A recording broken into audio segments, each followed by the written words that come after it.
Welcome to The Eyes of Indigo with your infinitely curious hosts, Iris Carter and Margot Ross Sears. Our show is broadcast live at 9:30 p.m. Wednesdays. Socio-spiritual topics are laced with humor as we discuss weird stuff in a rational way. Learn more about us in our first episode, The Prequel. Shows are recorded and available on YouTube, Facebook, Spotify, iTunes, and other aggregators.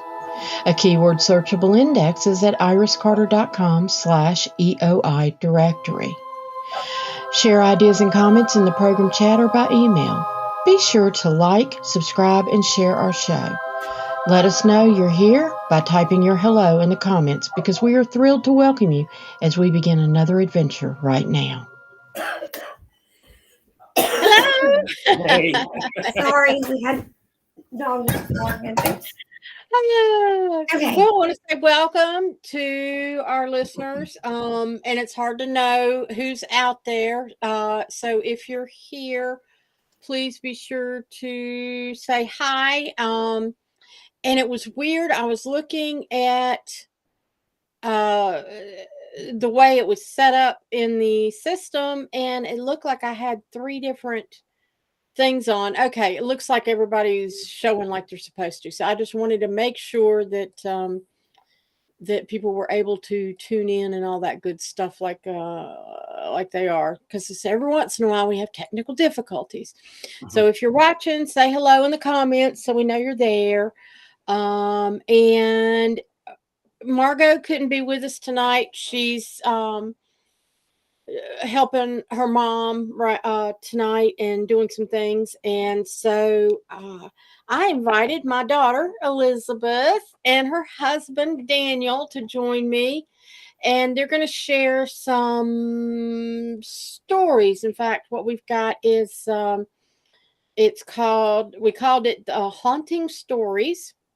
And my daughter and son-in-law will share stories of their supernatural encounters and experiences. And it's just going to be a general discussion. And we hope that the audience will chip in some comments as well. It's hard to know, like I said, from here, who's watching and who's not. And we also get watchers that come in later. So we're just going to go with the flow. So Elizabeth, we've been having experiences. Well, I've been having experiences since I was little, and you've been having experiences since you were little, and then stuff kept going when you got married and you found out Daniel had a bunch of experiences when Yep. yeah, so and it's still going on. So what do you want to start with? Yeah, I mean, I just remember having general ones when I was younger.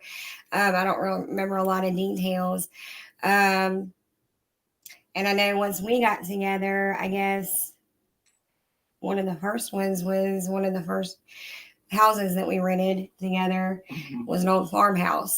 And the first night that we moved in, the toilet flushed by itself, which if anybody knows anything about plumbing and all, you can't flush a toilet by itself. It doesn't flush by itself. And that just started a whole series of the whole time we lived there.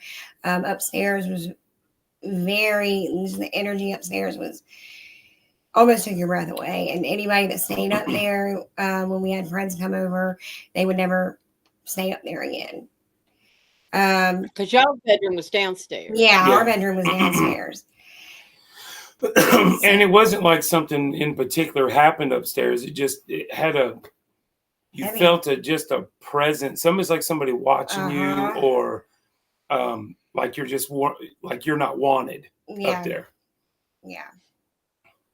Yeah. So yeah, that uncomfortable, creepy, get out of my space type. Yeah. And that whole house was like that. Like it would be a gorgeous, sunny, beautiful day, and you'd turn the corner to our house, and it was like the Addams Family or something. Like it was just always gloomy, no matter how beautiful the day was. It just seemed like as soon as you got up in our house, it was like, oh, you know. It's funny. I still drive by that house every so often. Yeah. And And it still has that look. Yeah, it does. Yeah. Yeah. And it's like, you know, when you live in it for a little while, you don't see it until, you know, I didn't until we had moved away. And it was probably a year or so later. And I just happened to be going that way and saw that house again. And I was like, oh gosh. Then it came back and I was like, oh man. But yeah, it does. It has a eerie presence. Didn't y'all lose stuff or something? Didn't stuff disappear while you were there? Or maybe I'm thinking of something else. I don't know. I mean, that's happened in almost every house we've lived in. Keys or anything that like we'd sit down. It happens to both of us, and something happened just recently. A couple times back to back. Yeah, and it's like you know for sure you just sat it there, just did. Turn around for 2 seconds, come back, and it's not there, right? And you know we've got a whole search party. All the kids, everybody's involved, looking for it. And you're sitting there asking yourself, am I losing my mind? And then finally you get to the point you're like, oh yeah, that's right. And so we'll say out loud, whoever you are, quit playing games. I know just put it back. Okay. Yeah. I don't have to, you know, it could be keys and you're in a rush or whatever. And dang if you don't walk away and come back and you're about stumbling over it, and it's right there. It may not always be where you left it, but you'll find it. Like, you'll just be like, in your path. Yeah. So. Yeah, you've already looked at it 100 times. Yeah, we talked about that on the show too, because I know I've had those experiences a lot, but a lot of people are having it now, and some people blame it on shifting multidimensional timelines. You know, because that timelines were supposedly converging, and there's a lot of shifts and that sort of thing, and so yourself in another timeline might have picked them up, and you go to look for them and they're gone, and then you're trying, and then all of a sudden they reappear, and it's like you're kind of jumping around between the two timelines at that time. But then sometimes it's just pests. Well, So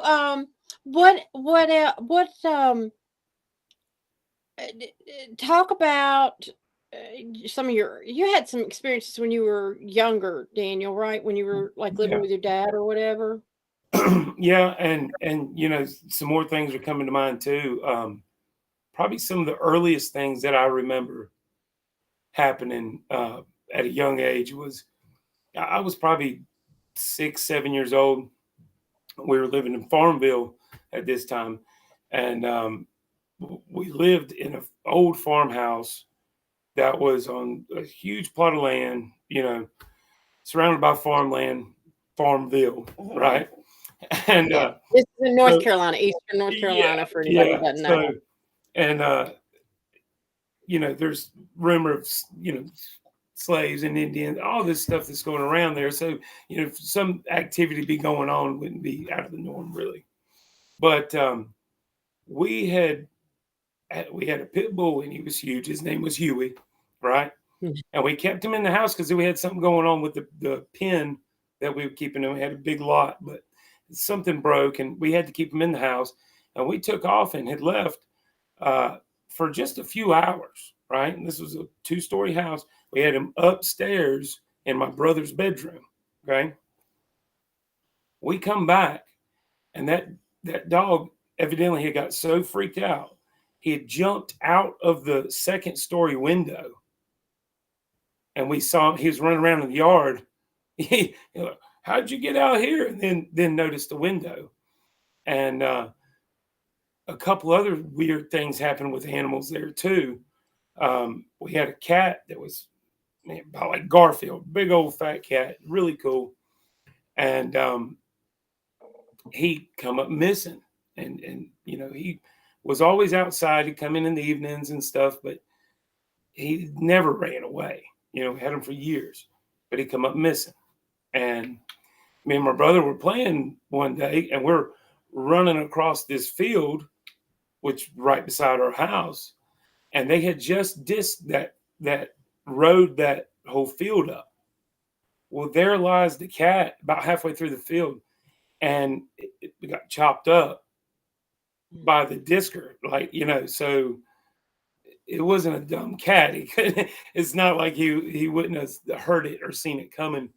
So that was something else odd, as far as with animals. And then we had me and my brother had hamsters. We had them for a while, and they just like regular hamsters, right? And we came back from being gone most of the day, and my brother, we kept him in my brother's room. He turned the light on and started screaming, and so I go running in there and see that you know, one of the hamsters was much larger than the other one, right? The large one was dead. The small one ate a hole, like bored a tunnel through it, and was just running around. Yeah, running through it and around it and through it and around it, and acting crazy, right? Just out of nowhere. So it was like all our animals over there just would go haywire. It was very strange. Yeah. Weird. Yeah. I mean, that sounds like something you'd see on a movie or something, you know? Yeah. Well, what about y'all? Did y'all feel anything in that house or experience anything that you remember? I was so young. I do remember, because my bed, it was only me and my brother's bedrooms were the only rooms upstairs. And I do remember, like, I would wake up screaming, or couldn't go to sleep because something was frightening me. Now, what it was, I don't really remember, but I was never at ease there, you know. Wow. Yeah. And if anybody knows Daniel, he has no problem. He will sleep. He's literally slept through hurricanes and tornadoes. Like, when he goes to sleep, he's done. Not getting him up. For him to not be able to sleep, that's something's wrong. Yeah. Wow. Yeah. Wow. And I just want to say again, if our listeners have any comments or want to say anything, please share, or share any stories of their own. Well, I know, Elizabeth, when you were little, I know you probably don't remember this, but I've shared this, and in fact, it's shared in my book. Ta-da! It's called The Care and Feeding of Ghosts and the Children Who See Them. And I want to, let me put this up just so that people know where to get it. You can order it on Amazon, or if you want to email me, if you're local, I'll bring you a copy. They're $10 if you get them from me, and that's with delivery. And then we got them at Amazon and Madison Dry Goods up in Madison, North Carolina, and at the Healing Tree Circle, which is on East Market Street in Greensboro. But when Elizabeth was little, we were living in her dad's family home, the house he had grown up in. And you were about 2.5, 3 years old, and you were going through this stage where we would put you down for bed, and we'd think you were asleep, and then 5 minutes later you'd pop back into the living room or whatever, and I can't sleep, or or you used to be real easy. We'd take you and put you into bed, and we could leave you and everything would be fine. But then all of a sudden you were up, and you didn't want to be alone, and you wanted us to stay with you, and you wanted, we would read to you, and we would sit in a chair outside your door. We would sit inside your room. We'd sit on your bed. We tried everything to try to get you to be calm. We'd make sure you had a warm bath before you went to bed and was relaxed and quiet. Maybe you go, no, you get right back up, and you were, And Elizabeth, why are you out of bed? Why don't you want to go to sleep? And you would go to sleep and then wake up, and we'd say, well, why are you awake? And you'd say, well, the man under my bed. You kept talking about the man under your bed. And, we'd go back in and show you there was nothing under your bed. And we'd show you, there's nothing in your closet, all that stuff. And it was like, you go, okay, that makes sense. But there's still something here. It was that type of attitude. And so we were at our wits' end, and just trying to get in some sort of rhythm with it. And one Saturday morning, I remember this so clearly. The bathroom was right across the hall from your room, and I was in the bathroom going through clothes and sorting the laundry, and we were changing sheets, and your dad was in your room. I think he had pulled sheets off your bed, and he was under your bed because toys had fallen under there or gotten kicked under, whatever. And he's pulling stuff out, and I said, well, the least the man under her bed could do is get these toys when he comes out. So you don't have to dig under there.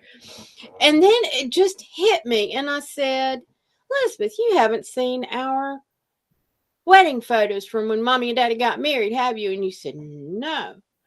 And I knew you hadn't, because the wedding album was stuck in a closet when we moved in the house. That had been thrown up there, and you were too young before that to really look at them. We just never really kept it out or anything. So I pulled it out and I said, have a seat. Let's look at these. And so we start going through the pages. And you were like, well, there's Mommy, and there's Daddy, and there's Reverend Miller, and there's Aunt Deborah, Grandma, and Grandpa Carter. You were identifying all these people, and all of a sudden you went, there's the man from under my bed.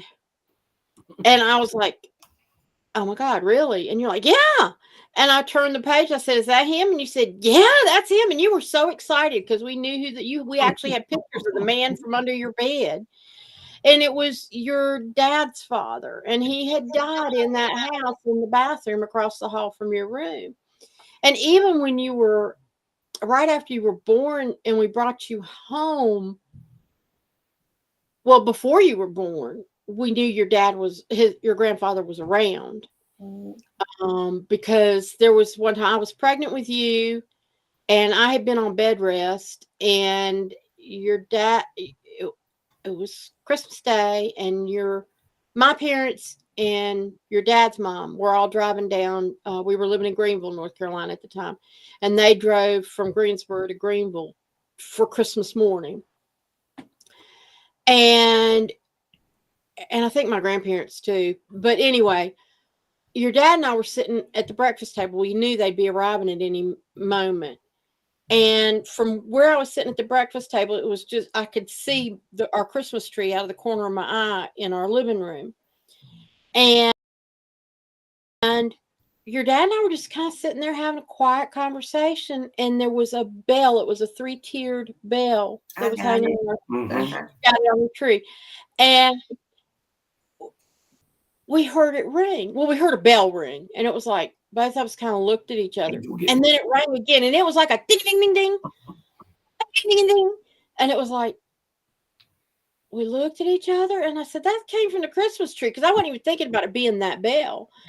And I went over to the tree, and the bell was hanging still on the back side of the tree next to the window. There was no vent or anything. We didn't have pets. There was no reason for that tree to move. But what it did was, when I was looking at the bell, I could see the parking lot out of the corner of my eye, and everybody had just arrived. And your dad and I just figured it was your grandfather saying, they're here. And, and then when you were a baby, we knew he was around. And one time we were out on the patio with you, and you were about 3 or 4 months old and swinging in a little swing out on the patio. And we got to talking about him, and we just kept saying, yeah, he's upstairs. We looked up at your room, and we could just feel like he was looking at us. And we said, look, it's great that you're around, but this is freaking us out, and you just need to kind of not make your presence known. If you want to check in on Elizabeth, that's great, but please don't hang around and keep scaring us like you're doing. Yeah. And quieted down until you were about 3, and then you could see it for yourself, I think. And so that was the man under the bed years. And you told him not to be make his presence known. He hid under her bed. Yeah. He's been hiding under her bed. And then I found him when I was playing with toys. Yeah. He's like, man, I got caught. Now I gotta go. I know. I got to find another hiding place now.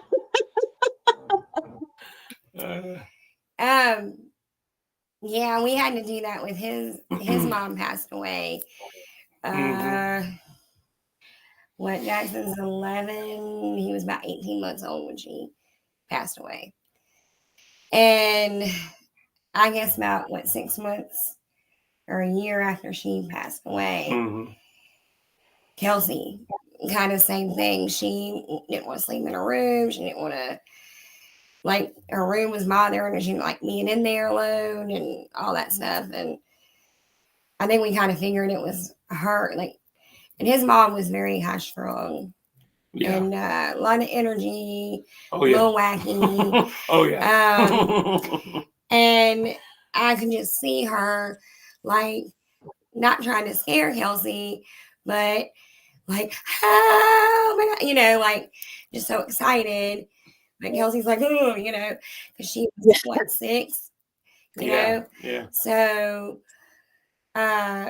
we had to, you know, you need to chill out and don't bother her, and you know, and it kind of calmed down. So, and if I can't remember exactly details of what it was, as to what helped us figure out that, or to think that it was her, but it was things that she would have done. Like, if you would have known her, it was certain little things that would happen or be planted, or things that would have scared Kelsey or something that was like, yeah, that's definitely Mom. You know, that's what something she would do.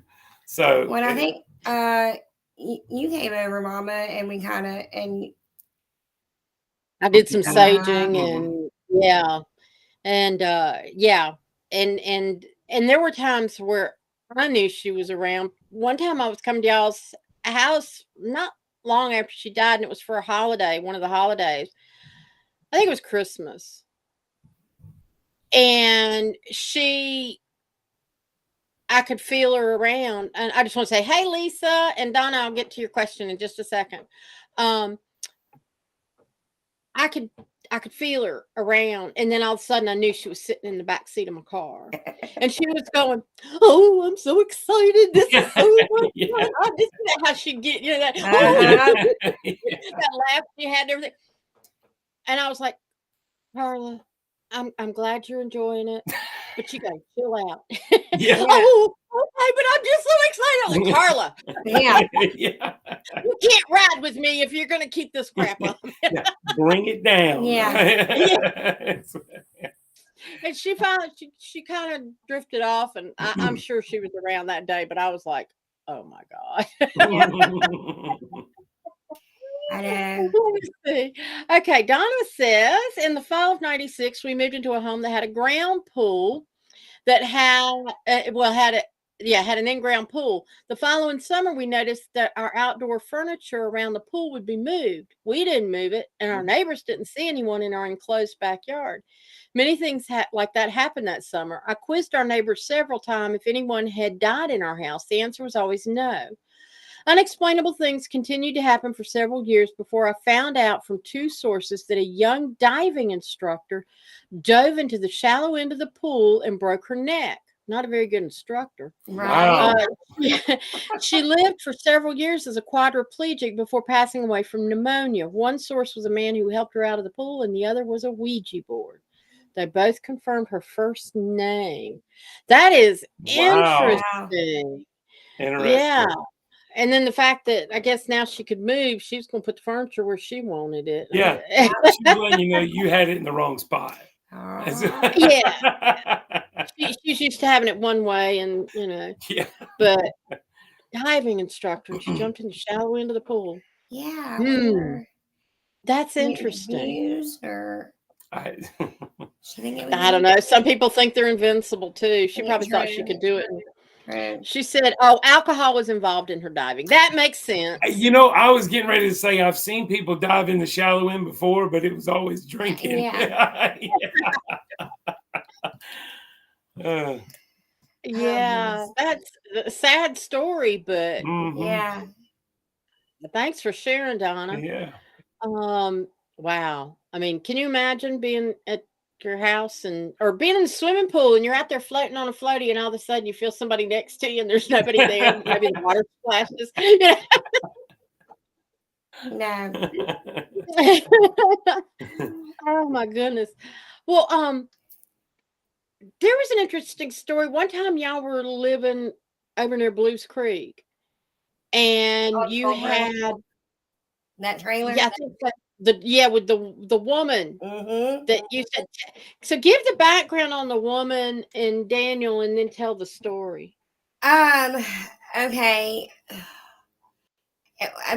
We later, after all this happened, we figured out through doing some different asking questions with the yeah, I did some divining with a crystal.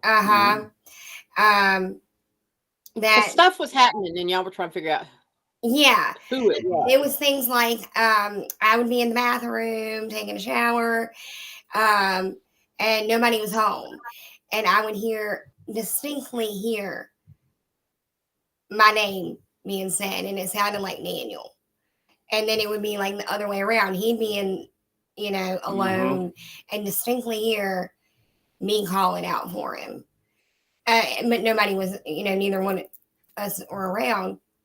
And then it started getting to where, like, it really wanted our attention. Our bedroom door would slam shut or open by itself.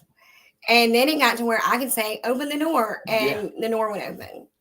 Yeah, we had some people over one night, and we were telling them about it, and I remember that specifically. We're in there saying, and we're letting them know about all the things. They're kind of looking at us like, "Yeah, I don't know," right?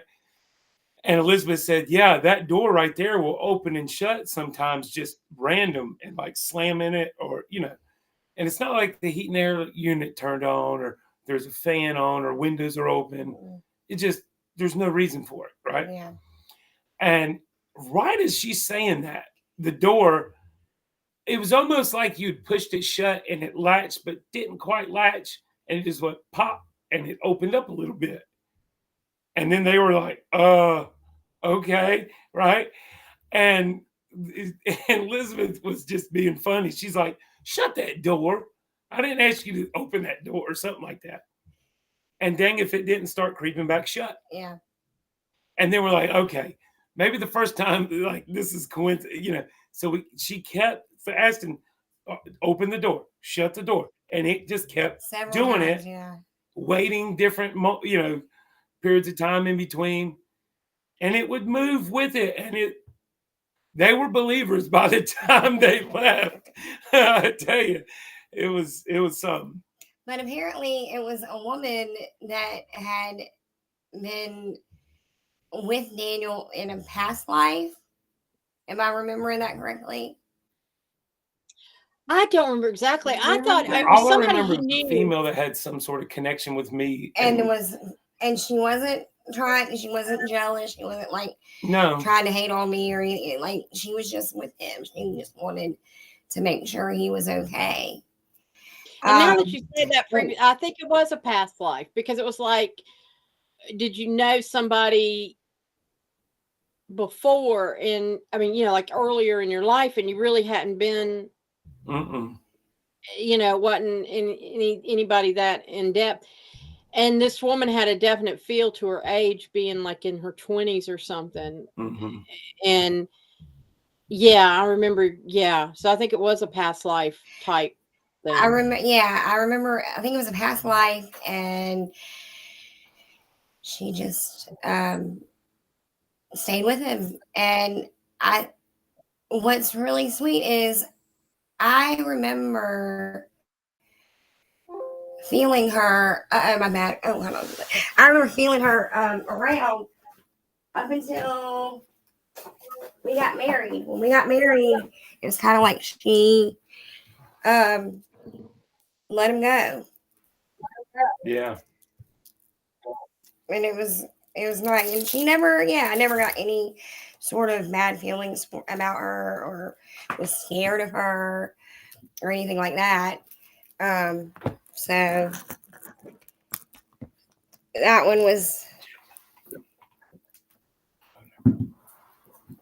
Sorry, we got nice. technical difficulties. We're getting Battery issues. Yeah, I'm gonna go on to Donna's question while you're fixing that. Donna says initially no one else in her house would see or hear these things happen except me. Then once they witnessed sounds and saw things moving, they believed. Yeah. Interesting, Donna. So did they I guess I mean, did other things happen in the house besides the furniture moving, Donna? If you'd comment and let us know. I mean, not like that's not enough. Yeah. I can't remember anything specific at that house. No, she was talking about Donna asking this question. Oh, did she ask us a question? Yes. Are we talking about the furniture? No. I'm asking Donna, who commented that other people see things moving. Did she see? And she said yes, lots of things.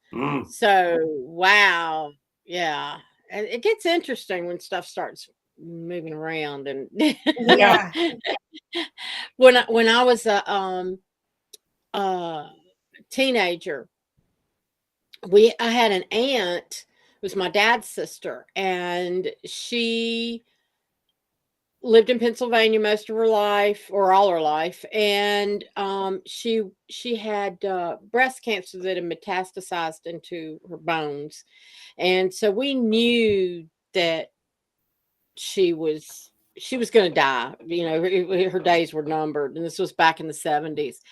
And so Mom and Dad invited her to come stay for a month just to get her out of her environment and bring her somewhere. And we took her to concert, and we'd go shopping and do fun things with her as she was able. And I'm about to sneeze, and I'm sorry. Excuse me. Anyway, so, but she was kind of funny. Like Mom said one night, Mom was asleep, and Mom and Dad's room was right over the kitchen, and Mom could hear the kitchen cabinet slamming.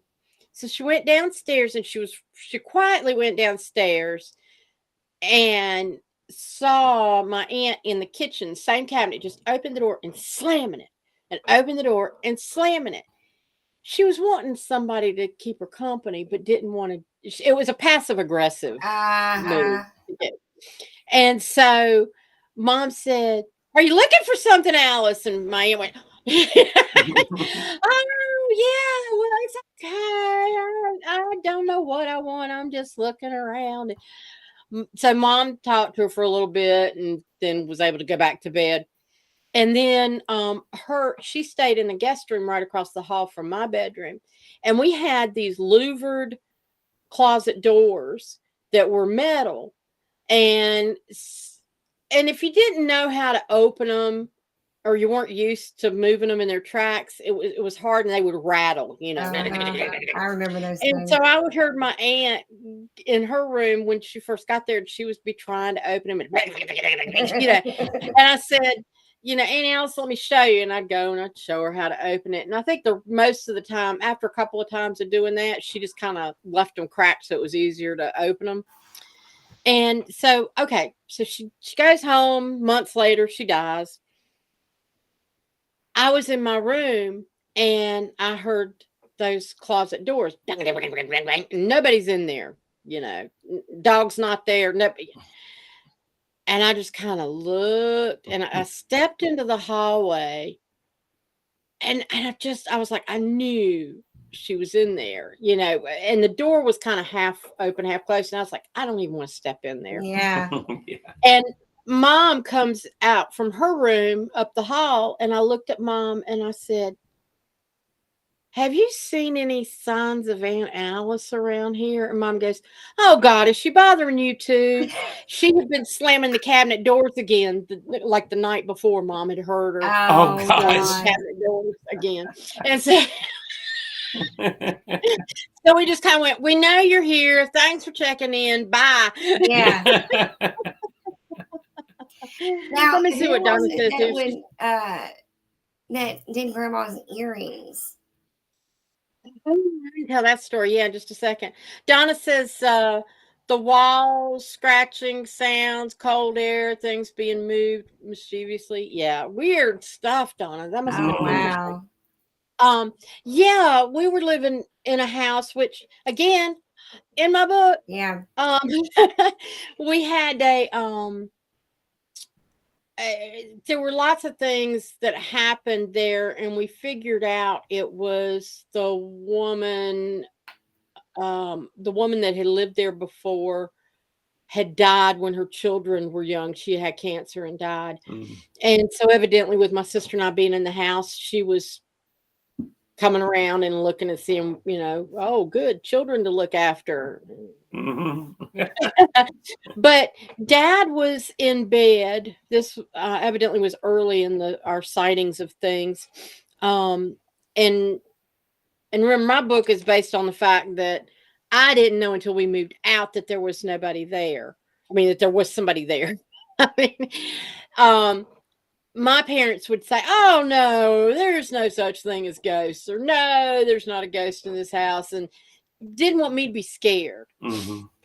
But Dad, he was in bed with the flu or something. And Mom was downstairs, and she kept hearing him get up and walk around. And so when she came up after a while, he was supposed to be in bed resting, and she comes up and she goes, what are you doing up here? And he said, there's something in here. And Mom goes, what? And he goes, that picture on the wall, I see a shadow go by and make it crooked, and I'm getting up and straightening it. And then I'll get in bed and get all comfortable, and I'll look, and the shadow goes by and moves the picture again and makes it go crooked. And so he'd been getting up and down, fighting with this ghost with this picture hanging.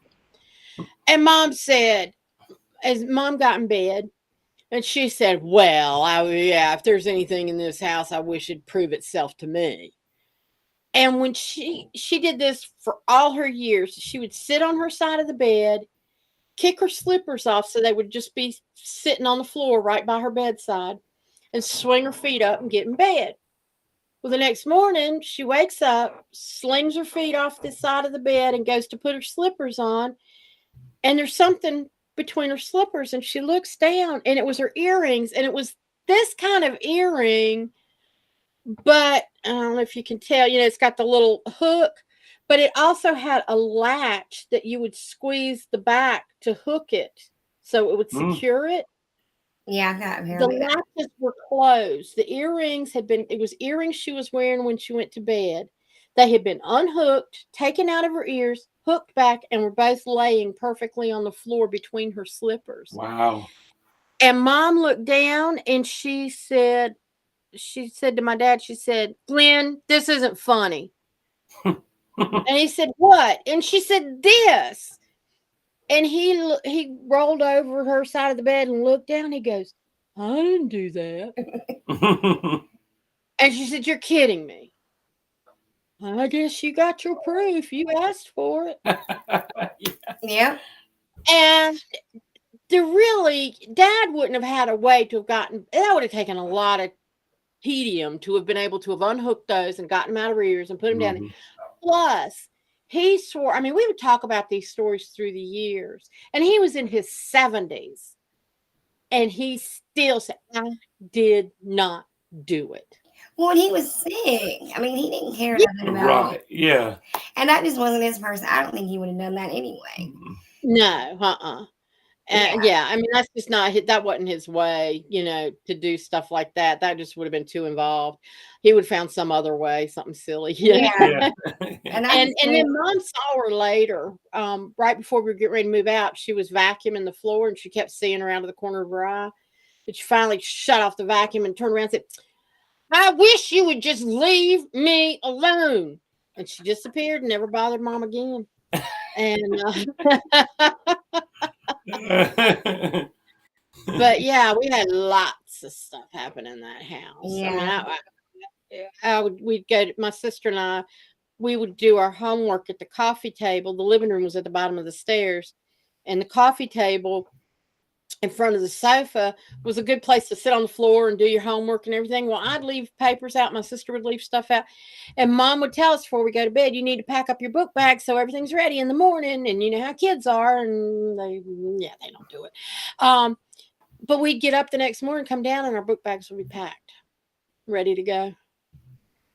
All right. And Mom and Dad couldn't say anything because they didn't, wasn't like they could say, no, we didn't do that, because then we'd go, well, who did? Yeah. So y'all have a nanny, right? Yeah, A spiritual nanny. Yeah.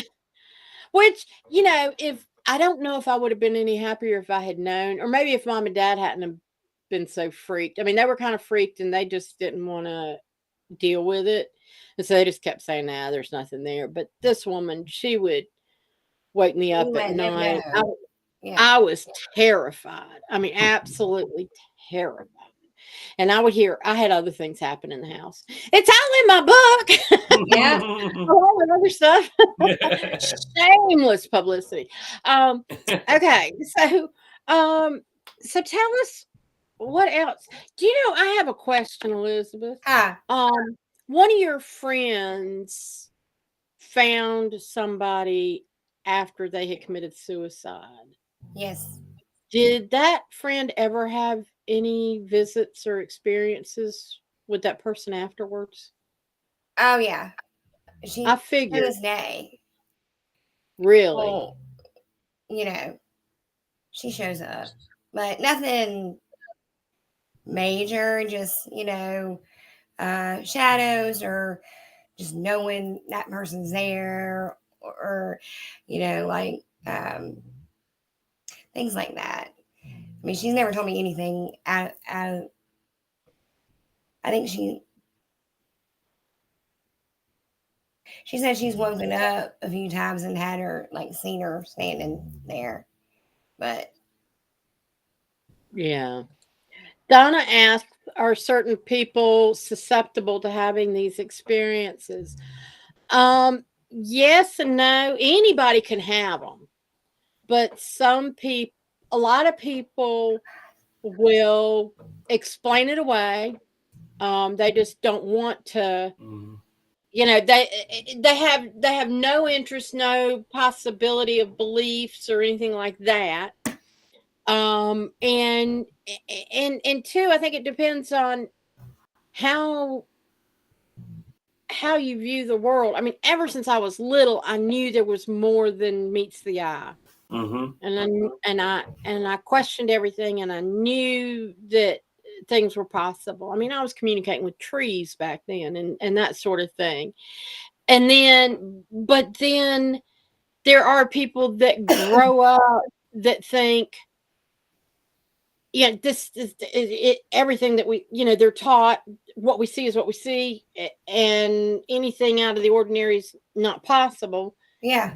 And so they're kind of in denial. So then they're not aware or seeing things. And so it's easy to explain stuff away. But if you're more in tune and have the possibility that you know that there's possibly something more there, then you're more receptive to that information coming in. So you're more connected to the other outside spirits and stuff. And you're not as quick to explain things away. Now, I will say this. My key for knowing whether something's real or not is a lot of times something will happen and my gut reaction, my first thought is, oh my God, that was a ghost or whatever. But then almost immediately, my very next thought is, oh, come on, it was this or it was that. And I'm trying to explain it away. Whereas something happens and my first thought is, That was just the heater or whatever. But maybe no, it's not. It was the heater or whatever, Mhm. So going with that gut instinct at the very beginning, Yep. it seems to be more reliable. Mhm. And so and Margot is in the audience. Hello, Margot. And she said yes or no, yes and no. So Donna, I don't know if we really answered your question well or not, but and then Margot says, y'all look good. I mean, on camera especially. Thank you, Margot. If you want to join, you're welcome. But I know you've had a busy day, so glad you could tune in. Yeah, so Don, if you have any more questions, and if anybody else wants to add any questions or stories, please share. And Margot says hi. So tell us. Oh, let's see. Wait a minute. I got some notes here. I want to make sure we don't forget something. Okay, well, let me back up. Kelsey, your daughter started having some freaky things happen. Yeah. Recently, it wasn't recent. It was about a year ago or so. It was a little over a year ago. Uh-huh. And I remember because you were complaining, and she was too. And I remember Kelsey was 15 at the time, 14, 15 at the time. So do you want to talk about that a little bit?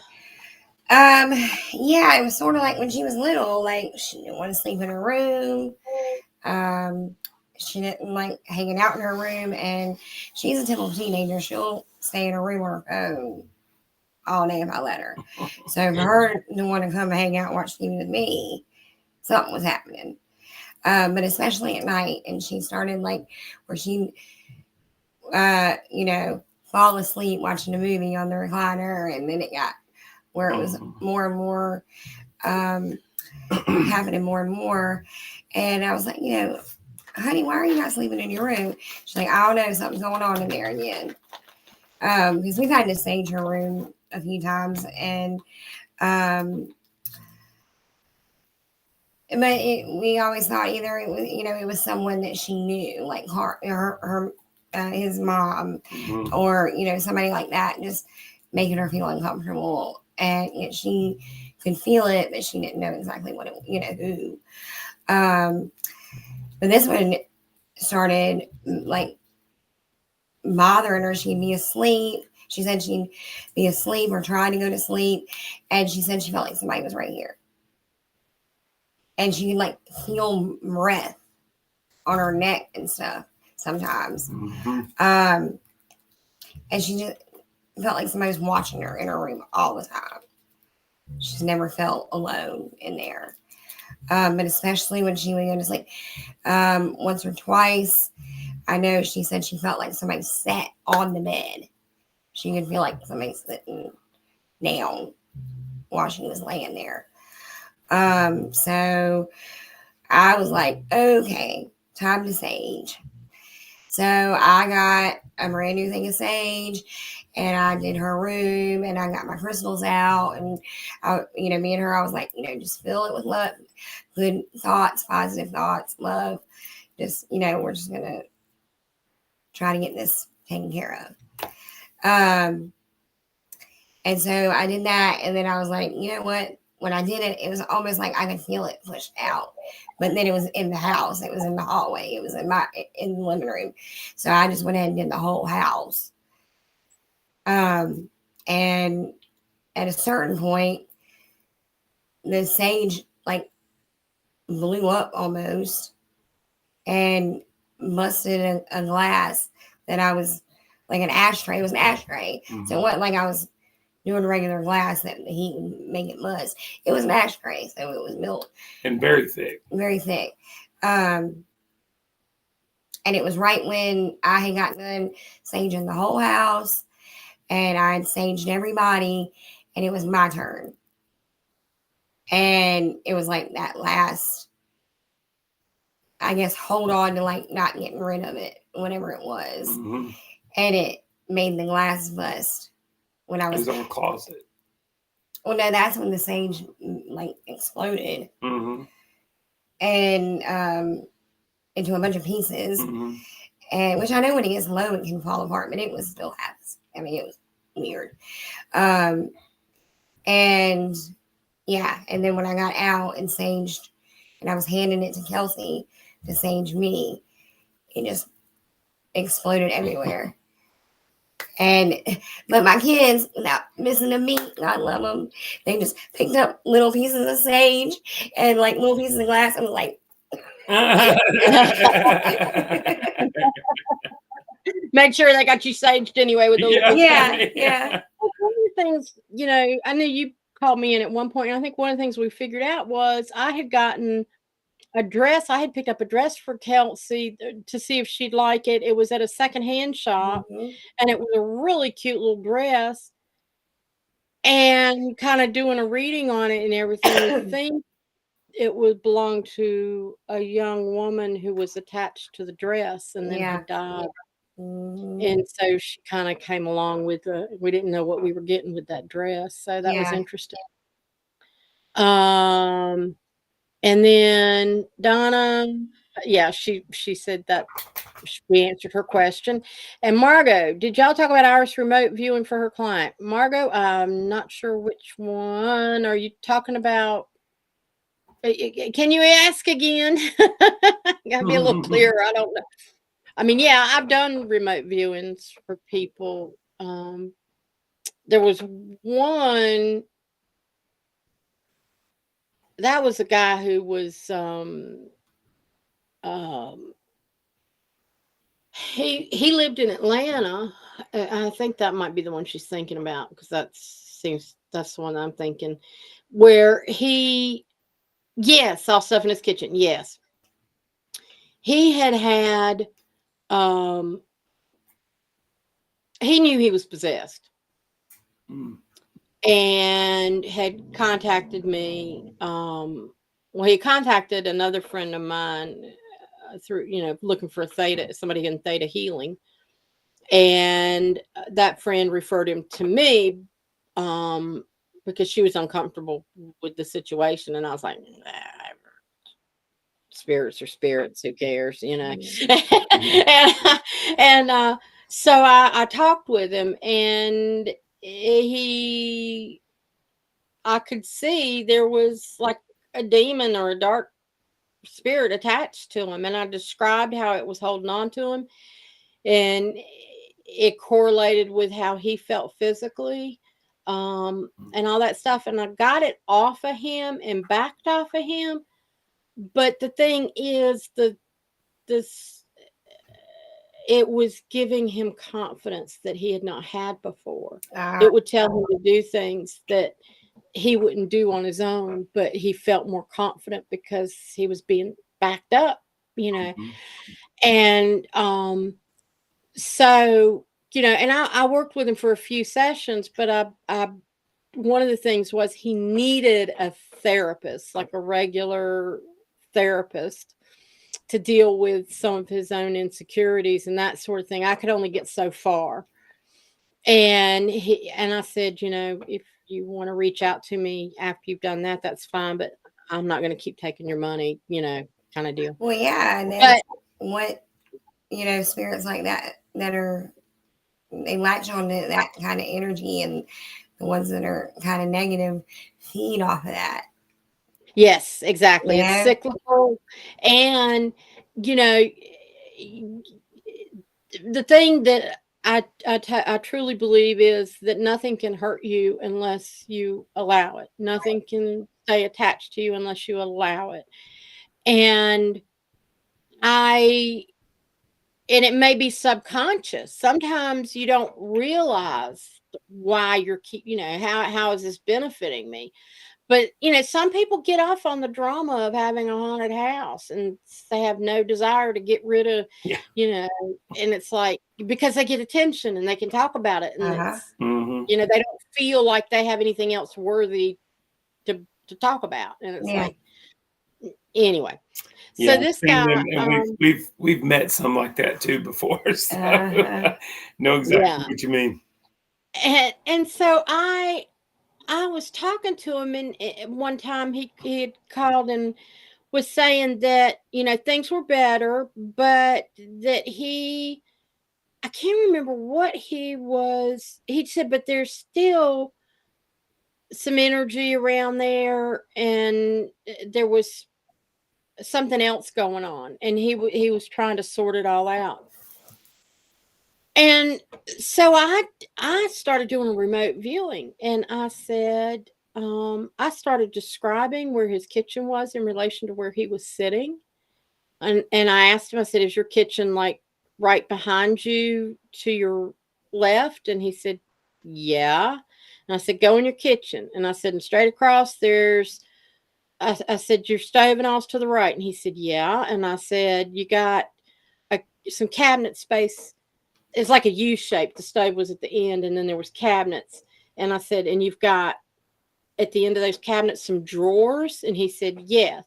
And I said, what's in the third drawer? Is that a junk drawer? And he said, yeah, it is. And he opened it up. And I said, there's something in there that something's attached to. Go through it. It's something your dad threw in there. And I said, he's had some negative energy. And I think I asked him, I said, has your dad ever dealt in drugs or done drugs or anything like that? And he said, I think so.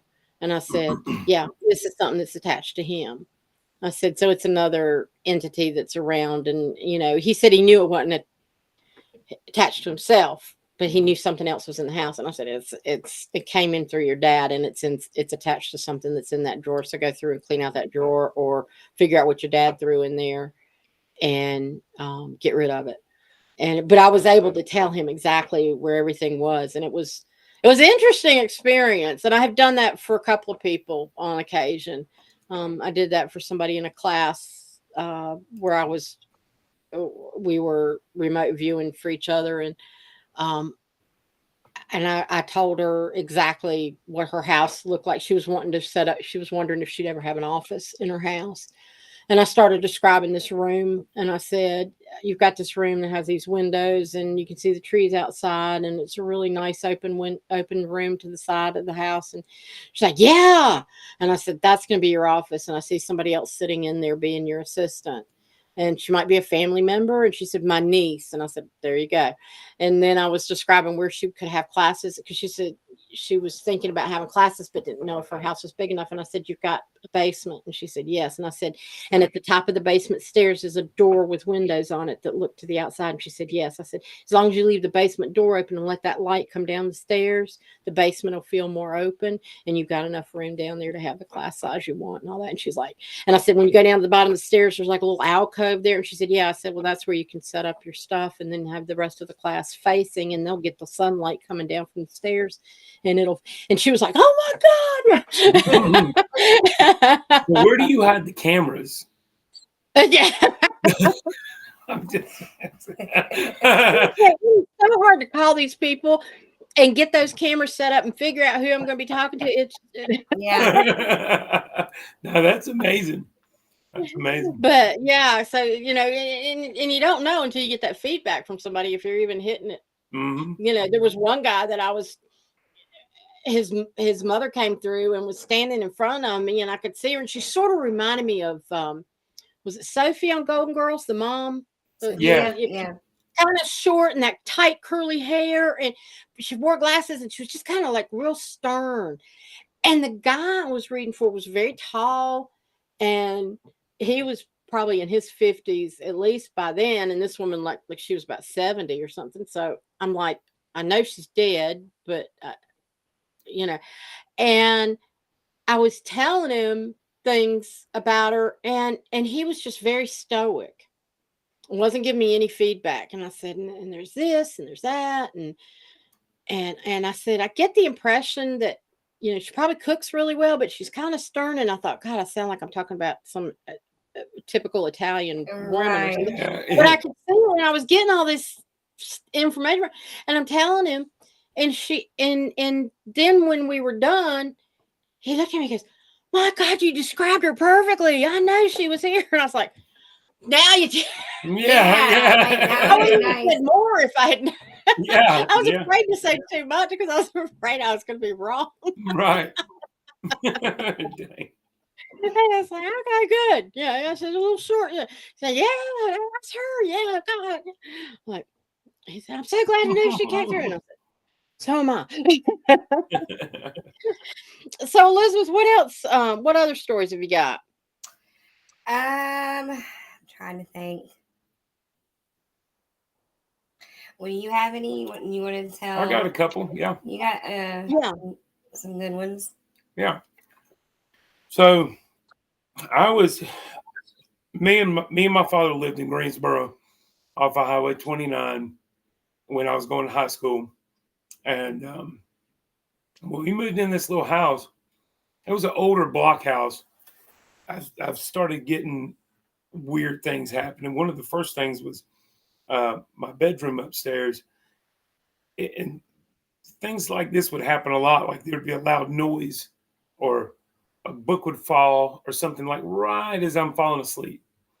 And one night in particular, I had a ceiling fan in my bedroom. It had the two little chains that come down, one for the light, one for the fan. And it was right as I was falling asleep.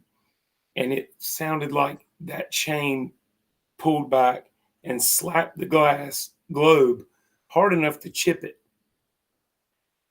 And when I'd have the fan going at nighttime to go to sleep, I would take those chains and I'd wrap them around the little screws that holds the glass globe so they couldn't tap, tap, tap on the glass globe, make that noise. So something unraveled it and slammed it with enough force to chip the glass. And so that was concerning, right? Just a little bit. And just like this eerie feeling there, just and not all the time. It'd be like when you least expect it, you just get this feeling over you, right? Something's there. So, time went on. I kind of ignored what I could, and like you said, justify things and make up excuses of, why it's doing whatever. But as time went on, we went ahead and that house had a full basement, but it wasn't finished in any kind of way. So I wound up building a bedroom downstairs. I wanted my bedroom downstairs because there was a basement door that led outside. I could come and go. Your friends could come in. Friends could come out, teenager stuff, right? But anyway, but it kind of ramped up when I moved down in the basement, right? I would hear, and this is kind of cliche, but I would hear footsteps coming down the stairs. This older house, probably 50s, but my wall, my new wall from my bedroom, it partnered and actually touched the steps that goes down, right? And that's the wall that my bed was right against too, right? And so I could hear it really well right there at them steps. And the first couple of times it kind of fooled me. I'm thinking, why is Dad coming down here, right? And then I'm listening, and he's snoring, sawing logs, and across the house, but so distinctly hear something like that. So, kind of as a joke, or I guess just for a way to me to cope with it, because I'm down in a dark basement by myself hearing this.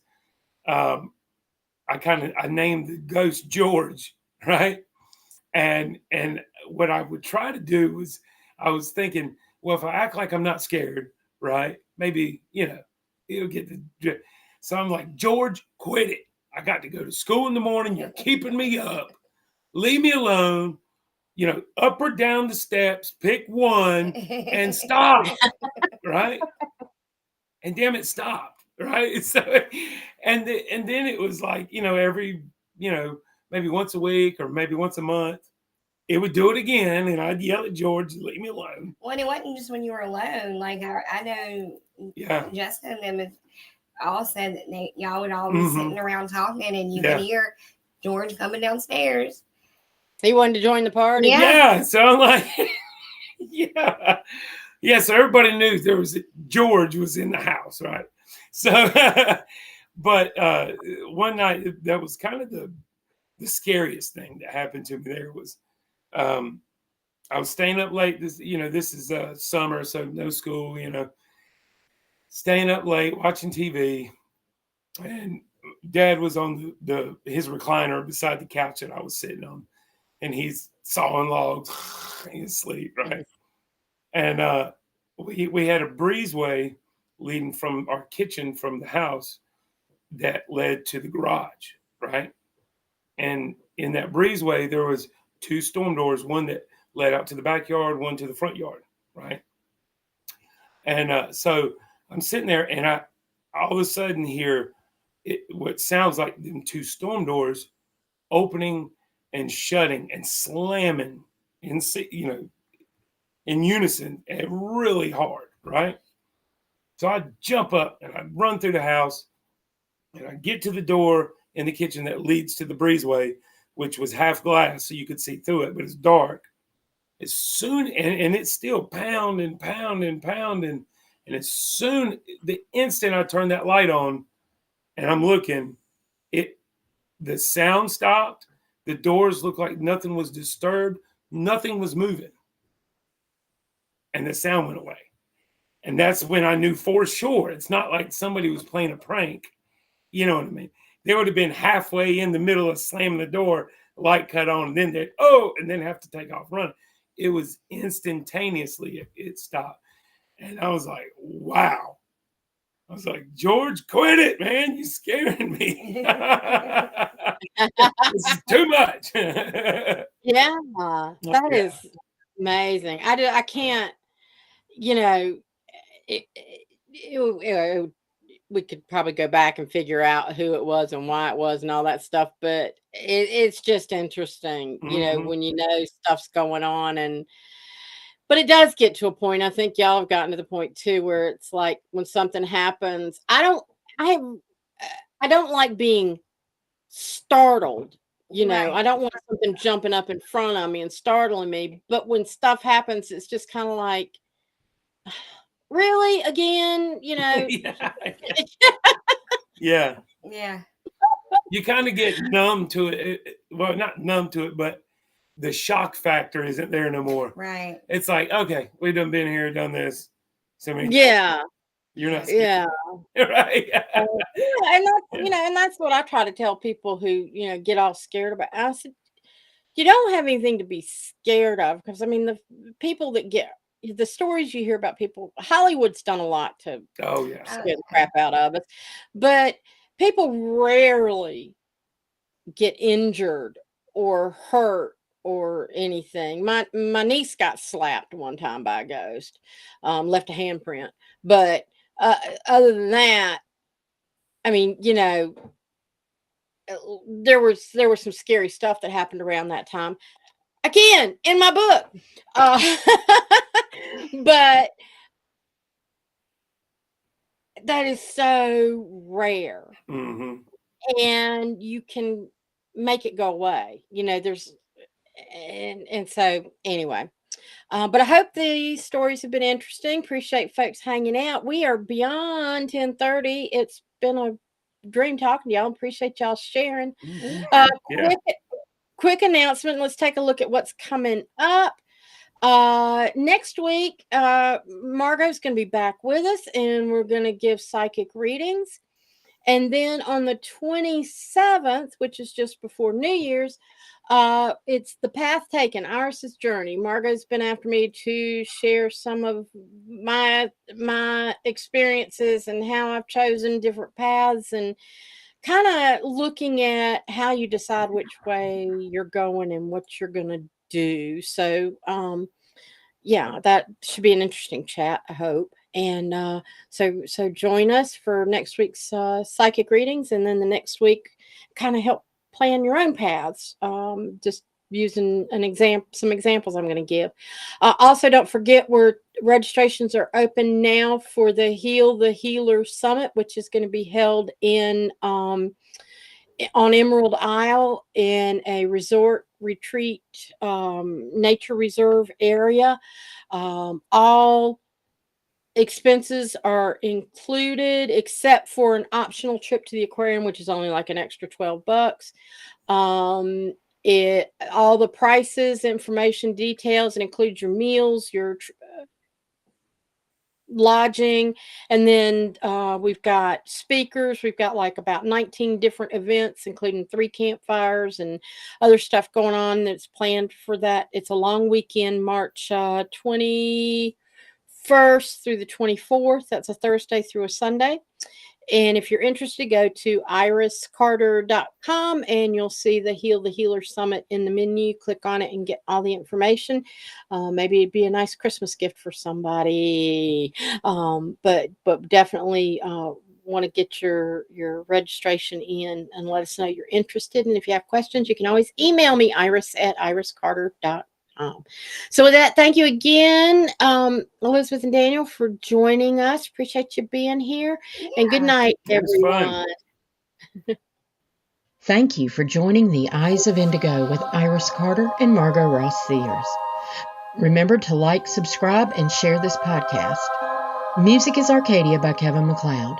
Find us at facebook.com/Eyes of Indigo, on YouTube under @Iris Carter Enterprises, and on various podcast aggregators. Copyright 2023 by Iris Carter and Margot Ross Sears.